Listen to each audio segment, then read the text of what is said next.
नमस्कार विद्यार्थियों, एक बार फिर से आप सभी विद्यार्थियों का स्वागत है एनसीईआरटी एजुकेशन लैब में। यदि आप इस चैनल पर नए हैं तो चैनल को सब्सक्राइब कर दीजिए और बेल आइकन को दबाना ना भूलिएगा। तो आज हम लोग क्लास 10th का साइंस का पाठ 10 प्रकाश परावर्तन तथा अपवर्तन का वीवीआई क्वेश्चन देखने वाले हैं। दोस्तों, मान लीजिए कि यह एक तरह से आपका टेस्ट है। इस चैप्टर से 20 क्वेश्चन हम लोग ऑब्जेक्टिव क्वेश्चन 20 ऑब्जेक्टिव क्वेश्चन बहुत ही वेरी इम्पोर्टेंट क्वेश्चन देखने वाले हैं और इसे अच्छे तरीके से सॉल्व करने वाले हैं। तो आप सभी विद्यार्थियों से मेरा रिक्वेस्ट है कि इस चैनल को ज़रूर सब्सक्राइब कीजिएगा और बेल आइकन को दबाना ना भूलिएगा। तो चलिए वीडियो को स्टार्ट करते हैं। तो क्वेश्चन नंबर 1 है, किस लेंस द्वारा केवल काल्पनिक प्रतिबिंब बनता है? ए उत्तल लेंस, बी अवतल लेंस, सी बाइफोकल लेंस, डी इनमें कोई नहीं। तो आप लोग जल्दी से जवाब दीजिए, कमेंट में लिखिए कि कौन सा इसका ऑप्शन सही होगा। तो इसका ऑप्शन सही होगा ऑप्शन नंबर बी अवतल लेंस। आप वीडियो पर लास्ट तक बने रहिएगा और आप बताइएगा कि आप 40 में से कितने क्वेश्चन का सही उत्तर दे सके हैं। अब है दूसरा क्वेश्चन, आपतन कोण परावर्तन कोण के सदैव छोटा होता है, बी बड़ा होता है, सी बराबर होता है, डी इनमें से कोई नहीं। बहुत ही आसान क्वेश्चन है दोस्तों। आपतन कोण परावर्तन कोण के क्या होता है? तो जल्दी से आप कमेंट कीजिए कि इसका कौन सा सही आंसर होगा। तो इसका सही आंसर होगा ऑप्शन नंबर सी बराबर होता है। अब है क्वेश्चन 3, मुख्य अक्ष के समांतर आने वाली किरण सदैव ए फोकस से होकर जाती है, बी वक्रता केंद्र से होकर जाती है, सी पूर्व पथ में लौट जाती है और डी इनमें कोई नहीं। तो जल्दी से जवाब दीजिए कि इसका ऑप्शन कौन सा सही आंसर होगा। हम इंतजार कर रहे हैं, जल्दी से जवाब दीजिए। बहुत ही आसान क्वेश्चन है, मुख्य अक्ष के समांतर आने वाली किरण कहाँ से होकर जाती है? तो इसका सही आंसर होगा ऑप्शन नंबर ए फोकस से होकर जाती है। मुख्य अक्ष के समांतर जो किरण आती है वो फोकस से होकर जाती है। अब है क्वेश्चन 4 है, अवतल दर्पण में बिंब को कहाँ रखें कि आभासी तथा सीधा प्रतिबिंब प्राप्त हो? ए अनंत पर, बी वक्रता केंद्र पर, सी फोकस पर, डी ध्रुव तथा फोकस के बीच। तो आपके पास एक अवतल दर्पण है, इसमें ये मुख्य अक्ष है, कहाँ इस पर बिंब रखना है, एक बिंब रखना है, इसको कहाँ रखें कि आभासी तथा सीधा प्रतिबिंब प्राप्त हो। कमेंट कीजिए कि इसका सही आंसर कौन होगा। तो इसका सही आंसर होगा ऑप्शन नंबर डी ध्रुव तथा फोकस के बीच। अब है 5 क्वेश्चन, अवतल दर्पण की मुख्य फोकस दूरी उसकी वक्रता त्रिज्या की ए दुगनी होती है, बी आधी होती है, सी चौथाई होती है, डी बराबर होती है। बहुत ही महत्वपूर्ण क्वेश्चन है कि फोकस दूरी वक्रता त्रिज्या की आधी होती है, दुगनी होती है, चौथाई होती है या बराबर होती है। जल्दी से कमेंट कीजिए कि इसका ऑप्शन कौन सा सही होगा। तो इसका सही ऑप्शन हो जाएगा ऑप्शन नंबर बी आधी होती है। फोकस दूरी उसकी वक्रता त्रिज्या की आधी होती है।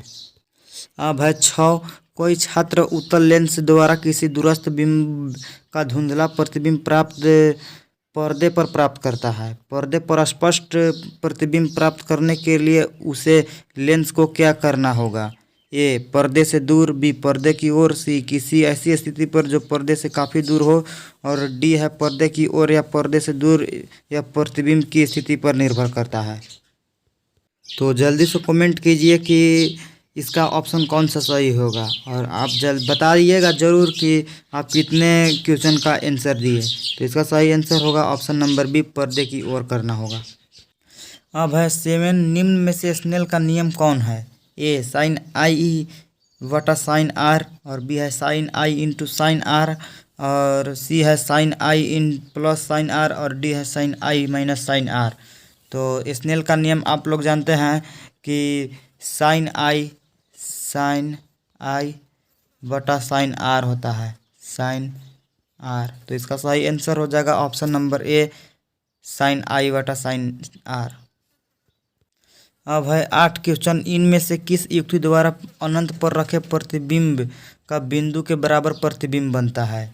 तो ए केवल अवतल दर्पण में, बी केवल उत्तल दर्पण में, सी केवल उत्तल लेंस में, और डी है अवतल दर्पण, उत्तल लेंस तथा अवतल लेंस सभी में। तो ये पूछ रहा है कि कौन दर्पण में यदि अनंत पर रखे वस्तु का, यदि अनंत पर रख दिए एक वस्तु तो उसका प्रतिबिंब एकदम छोटा बनेगा, यानी कि बिंदु का आकार का बनेगा। तो इसका सही आंसर होगा ऑप्शन नंबर डी, सभी में। अब है 9 क्वेश्चन, किस उत्तल लेंस की फोकस दूरी 25 सेंटीमीटर है तो उसकी क्षमता क्या होगी? ए 4D, बी 2D, सी 6D और डी है 13D। डी यहाँ डाई आफ्टर दिखा रहा है, तो इसका सही आंसर हो जाएगा। आप लोग पढ़े होंगे कि P बराबर सूत्र होता है 1/F, जिसको मीटर में रखते हैं। तो इस पर आप लोग सॉल्व कीजिए। तो इस पर सॉल्व करेंगे तो हो जाएगा P बराबर 1/25, और इसको ये अभी सेंटीमीटर में है, लेकिन इसको हम लोग को मीटर में बदलना है। तो P बराबर हो जाएगा 0.25 हो जाएगा, और इसको सॉल्व करेंगे तो P बराबर हो जाएगा 100/25। चल ये तो हो जाएगा, 4 बार में भाग लग जाएगा, तो P बराबर आ गया 4D। तो इसका सही आंसर हो जाएगा ऑप्शन नंबर ए, 4D।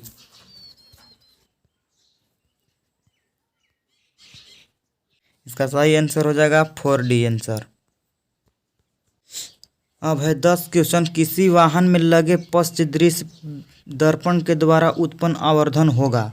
ए 1 से कम, बी 1 के बराबर, सी 1 से अधिक, डी इनमें कोई नहीं। तो वाहन में लगे जो दर्पण होता है उसका आवर्धन 1 से कम होता है, 1 से कम होता है, तभी तो वो अधिक क्षेत्र को दिखाता है, अधिक क्षेत्र को दिखाता है और छोटा कुछ प्रतिबिंब बनाता है, इसलिए इसका आवर्धन 1 से कम होता है। अब है 11, इनमें से किसका उपयोग लेंस बनाने के लिए नहीं किया जाता है? ए प्लास्टिक, बी मिट्टी, सी कांच, डी लकड़ी। तो जल्दी से कमेंट कीजिए कि इसका आंसर कौन सा सही होगा। तो इसका सही आंसर हो जाएगा ऑप्शन नंबर बी, मिट्टी। अब है 12 क्वेश्चन, एक अवतल लेंस की फोकस दूरी 20 सेंटीमीटर है तो इसकी क्षमता होगी? ए 2D, बी -2D, सी 5D और डी में है -5D। तो इसको भी आप लोग सूत्र जानते हैं, P बराबर 1/F, जिसे मीटर में हम लोग रखते हैं, मीटर में इसको रखा ही जाता है। तो इस पर सॉल्व करेंगे तो आएगा हमारा 5D, और यहाँ अवतल दर्पण है इसलिए हो जाएगा -5D। तो इसका सही आंसर हो जाएगा ऑप्शन नंबर डी, -5D। अब है 13 क्वेश्चन, कहाँ पर स्थित होने से वस्तु का प्रतिबिंब अवतल दर्पण की फोकस पर बनता है? ए फोकस पर, बी अनंत पर, सी वक्रता केंद्र पर, डी ध्रुव पर। तो एक अवतल दर्पण है आपके सामने, यह मुख्य अक्ष है, यह आपका एफ है। तो अनंत से जब किरणें आती है तो अनंत पर जो वस्तु रखते हैं वो समांतर किरण आते हैं और मुख्य फोकस से होकर जाती है, और मुख्य फोकस पर ही उसका छोटा एकदम बिंदु का आकार का प्रतिबिंब बनता है। तो इसका सही आंसर है ऑप्शन बी, अनंत पर। अब है 14 क्वेश्चन, जब प्रकाश की एक किरण एक माध्यम से दूसरे माध्यम में जाती है तो अपने पूरे पथ से विचलित हो जाती है, इसे क्या कहते हैं? ए प्रकाश का परावर्तन, बी प्रकाश का अपवर्तन, सी प्रकाश का वर्ण विक्षेपण, डी इनमें कोई नहीं। तो जल्दी से आप कमेंट कीजिए कि इसका ऑप्शन कौन सा सही होगा। तो इसका सही आंसर हो जाएगा ऑप्शन नंबर बी, प्रकाश का अपवर्तन। प्रकाश का परावर्तन तो होता है दर्पण में, होता है प्रकाश का परावर्तन, और प्रकाश का वर्ण विक्षेपण होता है प्रिज्म में। अब है 15, सरल सूक्ष्मदर्शी में किसका उपयोग होता है? ए उत्तल लेंस का, बी अवतल लेंस का, सी उत्तल दर्पण का, डी अवतल दर्पण का। तो उत्तल और अवतल दर्पण का तो होगा नहीं, तो इसका सही आंसर हो जाएगा ऑप्शन नंबर ए, उत्तल लेंस का। अब है 16, समतल दर्पण द्वारा प्रतिबिंब बनता है। समतल दर्पण द्वारा बना प्रतिबिंब होता है, ए काल्पनिक, बी वास्तविक, सी दोनों सही, डी इनमें कोई नहीं। तो समतल दर्पण द्वारा प्रतिबिंब काल्पनिक होता है, आप लोग जानते हैं कि इसका सही आंसर हो जाएगा ऑप्शन नंबर ए, काल्पनिक। अब है निम्नलिखित में से किसके द्वारा एक बिंदु स्रोत से समांतर किरण पुंज मिल सकता है? ए अवतल दर्पण, बी उत्तल दर्पण, सी दोनों सही, डी इनमें कोई नहीं। तो जल्दी से आप जवाब दीजिए कि इसका ऑप्शन कौन सा सही होगा। तो इसका सही आंसर हो जाएगा ऑप्शन ए, अवतल दर्पण। अब है 18 क्वेश्चन, उत्तल दर्पण द्वारा बना प्रतिबिंब होता है? ए काल्पनिक और सीधा, बी काल्पनिक और उल्टा, सी वास्तविक और उल्टा, डी वास्तविक और सीधा। जल्दी से जवाब दीजिए कि इसका कौन सा ऑप्शन सही होगा। तो इसका सही ऑप्शन होगा ऑप्शन नंबर ए काल्पनिक और सीधा। अब है 19 क्वेश्चन। जब प्रकाश की किरण विरल माध्यम से सघन माध्यम में आती है तब वह ए अभिलंब से दूर हो जाती है, बी सीधी निकल जाती है और सी अभिलंब की दिशा में जाती है और अभिलंब की ओर मुड़ जाती है। तो इसका सही आंसर होगा ऑप्शन नंबर डी अभिलंब की ओर मुड़ जाती है। अब है 20 है उत्तल दर्पण द्वारा बना प्रतिबिंब होता है? ए हमेशा सीधा, बी हमेशा उल्टा, सी सीधा भी और उल्टा भी, डी इनमें कोई नहीं। तो इसका सही आंसर होगा ऑप्शन ए हमेशा सीधा।